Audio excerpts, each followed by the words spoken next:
Good morning and happy Memorial Day. I know this is one of the most unusual Memorial Day weekends we will ever experience. But in the midst of all this, I pray that we will remember the purpose of this day. To think about and remember the loved ones who passed. Think about those who have lost loved ones this year. We think about those who sacrificed their lives for the cause of freedom. But also I'd encourage you to think about those who sacrificed their lives for the love of Jesus. And then to think of Jesus, who offered his life for us.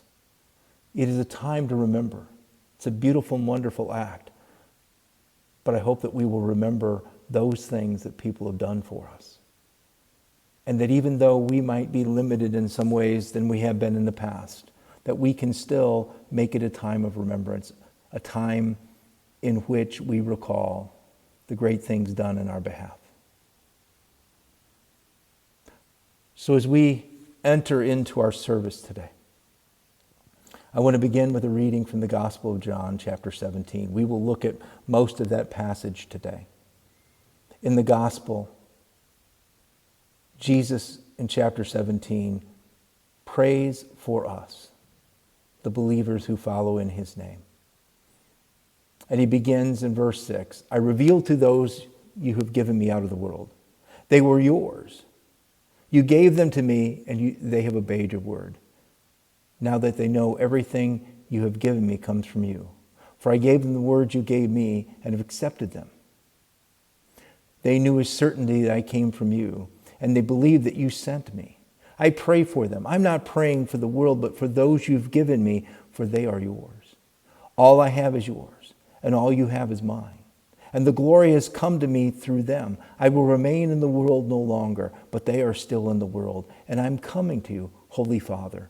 Protect them by the power of your name, the name you gave me, so that they may be one as we are one. While I was with them, I protected them and kept them safe by the name that you gave me. None has been lost except the one doomed to destruction, so scriptures would be fulfilled. I'm coming to you now. But I say these things while I am still in the world, so that they may have a full measure of my joy within them. I have given them your word, and the world has hated them. For they are not of this world any more than I am of the world. My prayer is not that you take them out of the world, but that you protect them from the evil one. They are not of the world, even as I am not of it. Sanctify them by your truth. Your word is truth. And you sent me into the world. I have sent them into the world. For I sanctify myself, therefore, that they may too be truly sanctified. In the fictional account that we've read from before, Patmos, which talks about a fictional encounter with the gospel writer John, the author of the book, Baxter Kruger, puts into John's mouth a couple phrases about the Holy Spirit, about the relationship between the Father, Son, and Spirit. And he says, first of all, the Holy Spirit is everywhere, in all times, ages, and places, poured out on all flesh, in Jesus. You and I and everybody else are connected in the Holy Spirit. And then he goes on to say in another passage, the wonder of their relationship, Father, Son, and Spirit, he says, I'm only beginning to know.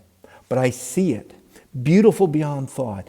Everything is about this relationship. It is the womb of the cosmos. Jesus is the center of it all. And the glorious good news of this passage of the Gospel of John is that we're invited into relationship with Jesus, that we might be at the center too. That we might be with him, that we might be one, that we might be indwelt by God and God indwells us. We are mutually indwelt, part of the incredible relationship of God, Father, Son, and Spirit. It's beyond understanding. It's beyond our ability to comprehend it. But the Apostle Paul, in his book to the Ephesians, has a prayer for the people of the church. He says, for this reason, I kneel before the Father, from whom every family in heaven and earth derives its name.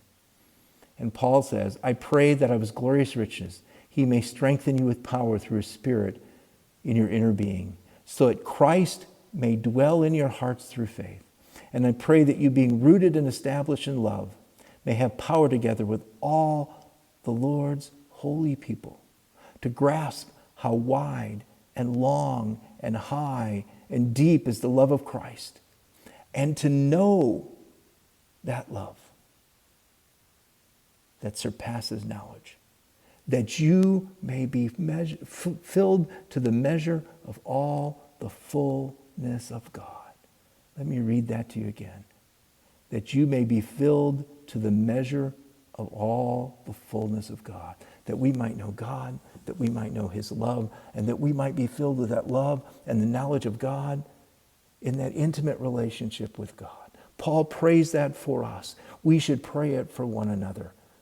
It's an incredible truth, a remarkable impossibility that becomes possible through Christ. In light of that, let's sing together the song, Come Thou Almighty King.